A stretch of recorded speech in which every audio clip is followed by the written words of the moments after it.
All right, I'm going to read Helen Keller to you so you can listen to it. Helen Keller is a biography. A biography is, it just tells about a person's events in their life. When you read, you're going to find out information about a person and why it's important, and you're going to listen to the events that happen. And they tend to go in order. So, Helen Keller by Jane Sutcliffe. Tuscombe, Alabama, 1886. Helen reached out. She touched warm, coarse hair. Her busy fingers moved further down. They felt something smooth and wet. Slap! A hairy tail smacked into Helen's face.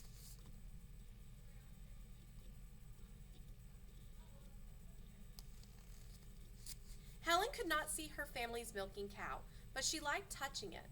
Helen Keller had been blind and deaf for most of her life. The only way she knew the world was by touch, taste, and smell. Helen was born in 1880 in Tuscombe, Alabama. When she was just a baby, she became very sick. The illness took away her sight and hearing. Helen could not hear her brother's laughter or her mother's voice.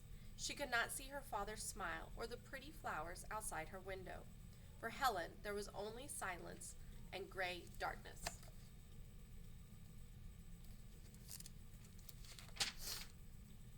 To learn to speak, children need to hear words.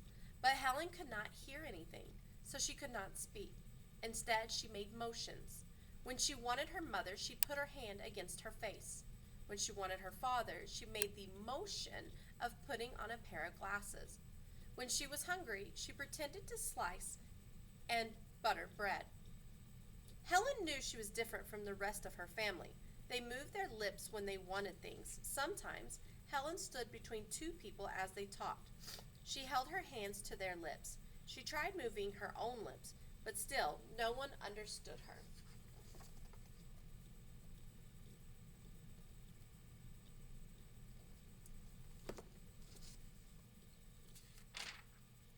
That made Helen angry. Sometimes she screamed and cried and kicked for hours. She threw things and hit people, but it didn't change anything. She still was alone in silence and darkness. Helen was hard to control. Her parents didn't know how to help her. They took her to doctors. None of the doctors could help Helen see or hear again. When Helen was 6, a doctor suggested that Kellers visit Alexander Graham Bell. Dr. Bell was famous for inventing the telephone. He also taught deaf people.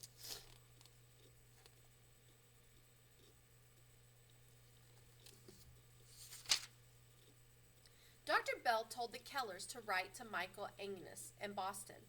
Mr. Angus was the head of Perkins Institute for the Blind. He believed Helen could learn how to get out the thoughts locked inside her. Mr. Angus promised to send Helen a teacher.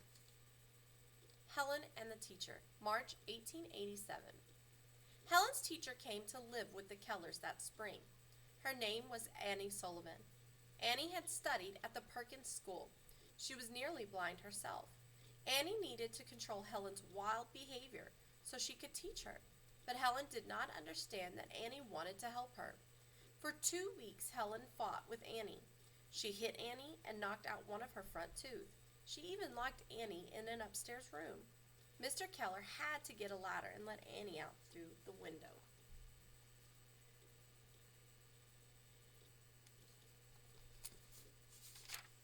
Still, Annie did not give up. Little by little, Helen learned to trust her new teacher. Annie began to teach Helen about words. She spelled words using her fingers. Her hand formed different shapes for each letter. She pressed each shape into Helen's hand. When she gave Helen some cake, she spelled C-A-K-E into Helen's palm. When Helen held her doll, Annie spelled D-O-L-L for Helen. Helen imitated the shapes. She thought it was a game.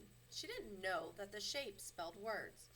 After a month, Helen could spell whatever Annie spelled, but Helen still did not know what she was naming the things she touched.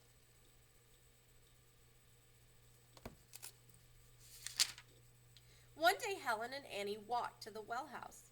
Someone was pumping water. Annie pushed Helen's hand into the rushing water. Helen felt the cool water on one hand. She felt her teacher's fingers spelling Water into her other hand. Over and over Annie spelled the word. Suddenly, Helen stood very still. All at once she understood. The liquid flowing over her hand had a name. It was Water, water. Everything had a name. Helen wanted to learn them all. She ran from one thing to another. Annie spelled the name of everything Helen touched. Then Helen turned and pointed to Annie. Teacher, spelled Annie. From then on, Helen's name for Annie was teacher. That summer, Helen learned a lot of new words. She stopped using her old motions. Her fingers gave her all the words she needed.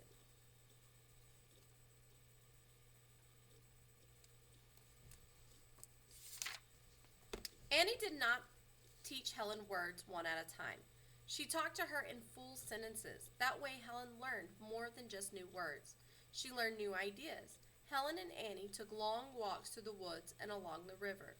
Annie gave Helen lessons on walks. She showed Helen how seeds sprout and plants grow. She made mountains out of mud and taught Helen about volcanoes. Sometimes they climbed a tree and had a lesson there. Helen was hungry for knowledge. She wanted to learn everything Annie could teach her. Soon Annie started teaching Helen how to read. The words were printed in raised letters for a blind person. Helen felt the words with her fingers. She liked to hunt for the words she knew. When she learned to read better, she read her books over and over. Her curious fingers wore down the raised letters.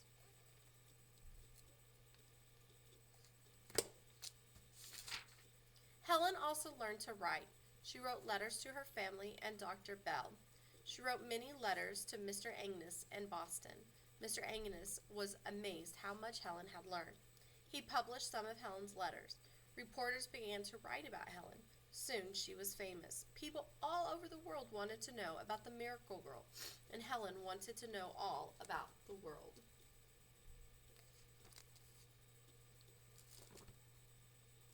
Okay, part 2 of this video will be review for the test.